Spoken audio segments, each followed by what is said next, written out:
Hi everyone. तो देखिए DSSB की वैकेंसीज आ चुकी हैं फाइनली। इतने टाइम से हम वेट कर रहे थे डीएसएसबी की वैकेंसीज कब आएंगी, तो फाइनली वैकेंसीज आ गई हैं।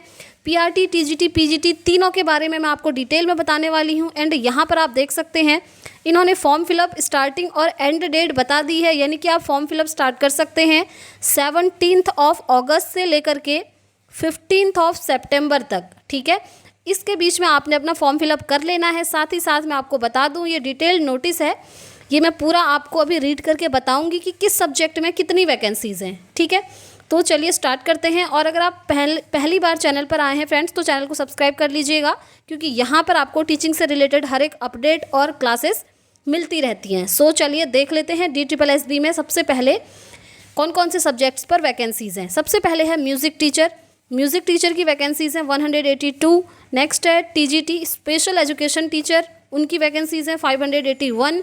तो देखिए यहाँ पर मैं आपको एक चीज़ बता दूं, टीचिंग और नॉन टीचिंग दोनों की ही वैकेंसीज़ इन्होंने निकाली हुई हैं। ठीक है, नेक्स्ट है पब्लिसिटी असिस्टेंट, एक वैकेंसी है। फोटोग्राफर की वैकेंसी है। सर्विलियंस वर्कर की वैकेंसी है। ठीक है, इधर देखिए laboratory assistant, senior scientific assistant biology की वैकेंसीज़ हैं। सीनियर साइंटिफिक असिस्टेंट बैलिस्टिक्स की वैकेंसीज़ हैं। Laboratory assistant photo, laboratory assistant ballistics, scientific assistant biology पर वैकेंसीज़ हैं। उसके बाद देखिए लेबोरेटरी असिस्टेंट बायोलॉजी की वैकेंसीज़, साइंटिफिक असिस्टेंट बैलिस्टिक्स की vacancies, laboratory assistant physics, lab assistant. ठीक है, अभी मैं आपको सारी चीज़ें अच्छे से डिटेल में भी बताने वाली हूँ। असिस्टेंट देख लीजिए टेक्नीशियन की हैं, ऑडियोमेट्रिक असिस्टेंट है, टेक्निकल असिस्टेंट है, असिस्टेंट सिक्योरिटी ऑफिसर है। ठीक है, ये सब आप देख सकते हैं। ऑक्यूपेशनल थेरेपिस्ट है। ये जो PDF है ना पूरा मैं आपको टेलीग्राम पर भी शेयर कर दूंगी, आप चाहें तो टेलीग्राम को ज्वाइन कर लीजिए, वहाँ पर आपको खुद भी ये देखने को मिल जाएगा। रेडियोग्राफर की हैं, स्पीच थेरेपिस्ट की हैं, असिस्टेंट डिक्टेशियन की हैं। ठीक है, ये सारे हैं नॉन टीचिंग की, आप देख सकते हैं यहाँ तक स्टैटिस्टिकल असिस्टेंट तक। राइट, उसके बाद हम देख लेते हैं जो टीचिंग की हैं। एक तो हमने टीचिंग के ऊपर ही देख ली है, यहाँ पर देखिए टीजीटी स्पेशल एजुकेशन टीचर की वैकेंसीज आई हैं 581। उसके बाद यहाँ पर आप देख सकते हैं यहाँ से स्टार्ट है पीजीटी की वैकेंसीज। ठीक है, तो पीजीटी में सबसे पहले एग्रीकल्चर मेल की वैकेंसी है। PGT fine arts painting female की वैकेंसी हैं।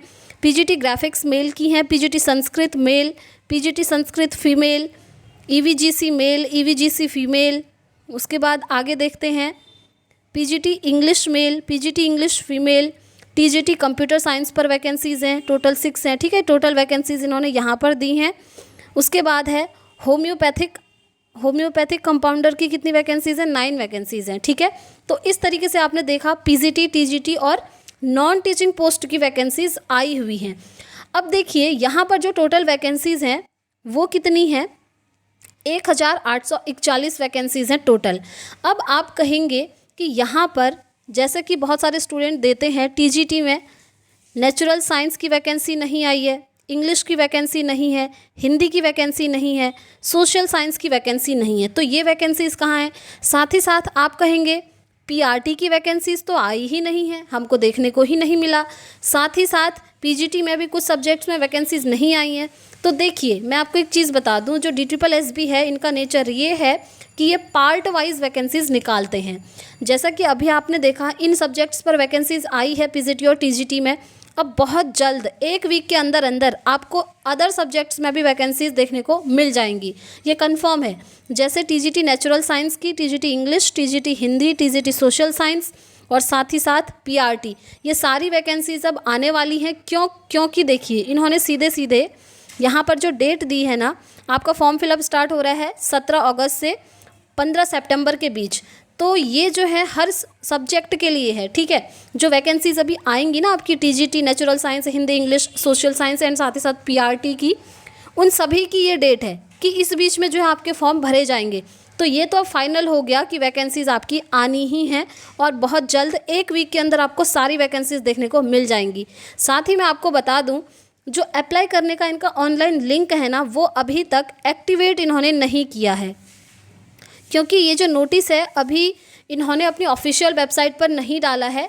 ठीक है, ये सिर्फ विज्ञापन है, इन्होंने न्यूज़पेपर में दे दिया है। इसका मतलब है गारंटी है कि 1 वीक के अंदर, 1 वीक से भी पहले आपको जो है वैकेंसीज देखने को मिल जाएंगी। टीजीटी, पीआरटी, पीजीटी जितनी भी सब्जेक्ट्स में बची हुई हैं। क्यों? क्योंकि DSSB का यही नेचर है। आप हमेशा देखते होंगे DSSB का नेचर है कि पार्ट वाइज ये वैकेंसीज़ निकालते हैं। पहले न्यूज़पेपर में दिया, उसके बाद अब ये आपकी वैकेंसीज ऑफिशियल वेबसाइट पर भी ये लोग डालेंगे नोटिस वगैरह। उसके बाद अप्लाई करने का लिंक भी जनरेट हो जाएगा, देन आप अप्लाई भी कर पाएंगे।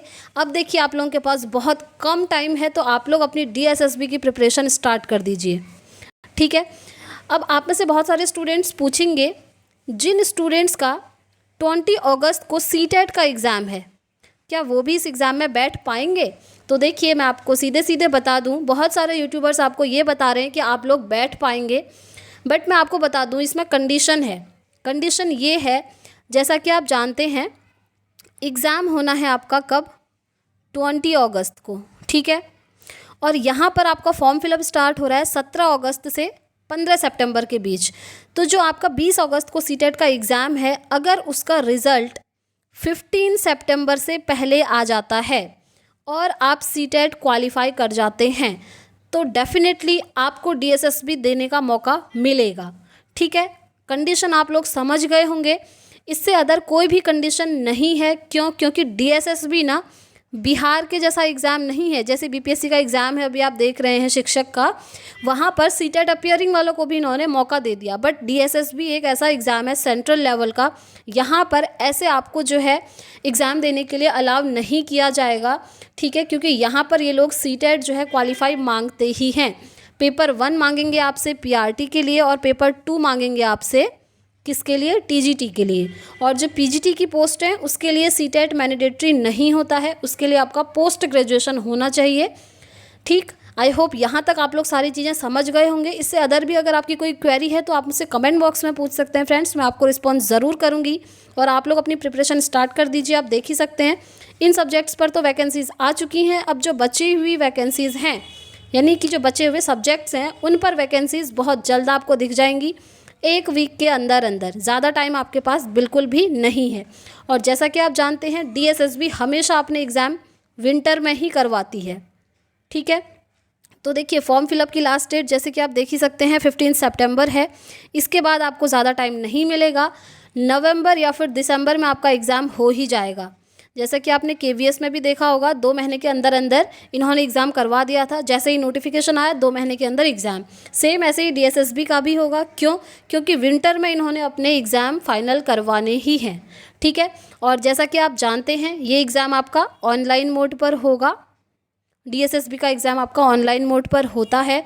और PRT, TGT, PGT उन सभी का सिलेबस मैं आप लोगों को ऑलरेडी बता चुकी हूँ। आई होप आप लोगों ने वो सारी चीज़ें देख ली होंगी। इससे अदर भी आपकी कोई क्वेरी है तो आप मुझसे कमेंट बॉक्स में पूछ सकते हैं फ्रेंड्स, मैं आपको रिस्पॉन्स ज़रूर करूँगी। ये इंपॉर्टेंट इन्फॉर्मेशन आपको देनी थी। मिलते हैं अब नेक्स्ट वीडियो में। Thanks for watching.